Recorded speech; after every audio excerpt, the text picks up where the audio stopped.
অসমৰ ৰাইজক ধন্যবাদৰ পাত্ৰ সংবাদ মাধ্যম আৰু সকলো বৌদ্ধিক সমাজ এই ক্ষেত্ৰত যিসকলে বিকৃতিকৰণৰ বিৰুদ্ধে গৰ্জি উঠিছিল তেখেত সকলোলে মই ধন্যবাদ জ্ঞাপন কৰিছোঁ আৰু মই আশা কৰিছোঁ যে এনেধৰণৰ বিকৃতিকৰণ যাতে ভৱিষ্যতে জ্যোতিপ্ৰসাদৰ ক্ষেত্ৰতে নহওক বিষ্ণুৰামৰ ক্ষেত্ৰতো নহওক ফণী শৰ্মাৰ ক্ষেত্ৰতো নহওক আৰু অসমৰ যিসকল পুৰুষে দেখি আছিল আমাৰ সাহিত্যিকসকল তেওঁলোকৰ কোনো ধৰণৰ ৰচনা গীত নাটক যাতে বিকৃতিকৰণ নহয় এইটো এটা বাৰ্তা গোটেই অসমলৈ চুকে কোণে গৈছে বুলি মোৰ ধাৰণা।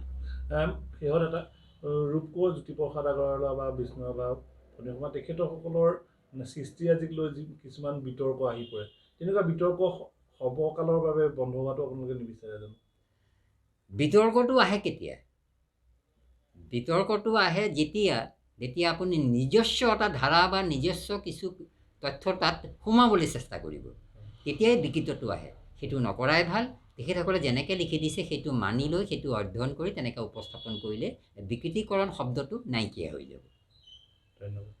আবাহন থিয়েটাৰলৈ আমি ধন্যবাদ জ্ঞাপন কৰিছোঁ যে তেখেতৰ সুমতি আহিলে আৰু বিকৃতিকৰণৰ যোনটো এটা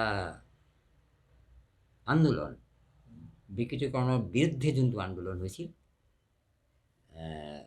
অসমীয়া ৰাইজ আৰু সংবাদ গোষ্ঠী আৰু বৈদ্যুতিন মাধ্যমৰ জৰিয়তে যোনটো এটা বিশাল এটা বিদ্ৰোহ এটা অসমত গঢ়ি উঠিছিল তাৰ হেঁচাতহে আবাহন থিয়েটাৰে নাটকখন উঠাই ল'লে। দেখা গৈছিল যে প্ৰস্তুতি পৰাশৰ আৰু অভিজিত ভট্টাচাৰ্যে যে নাটক জ্যোতিপ্ৰসাদৰ লভিতে এখন নাটকখনক সকলো ধৰণৰ পৰিৱৰ্তন বা সলনি কৰিব পাৰি বুলি তেখেতে মতামত কৰিছিল। নাটকৰ ক্ষেত্ৰত মানে চেঞ্জ কৰিব পাৰি বুলি কৈছিল, সেই ক্ষেত্ৰত কি ক'ব? সেই ক্ষেত্ৰত মই এটা কথাই কওঁ যে কিছু অধ্যয়নৰ প্ৰয়োজন আছে তেখেতসকলৰ।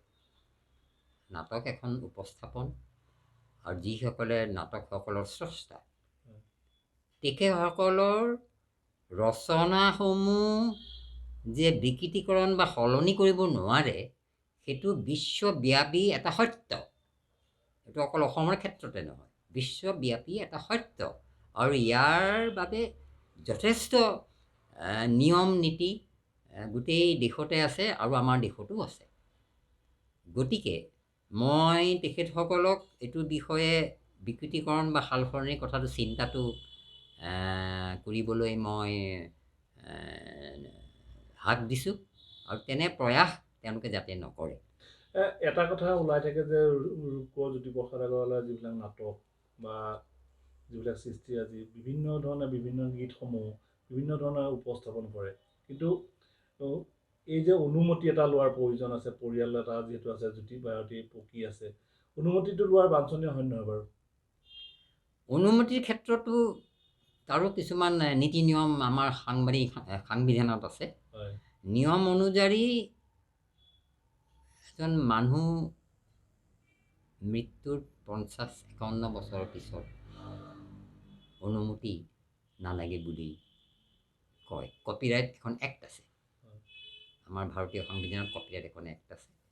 সেই এক্টখনত ইয়াৰ বিষয়ে বিশদভাৱে লিখা আছে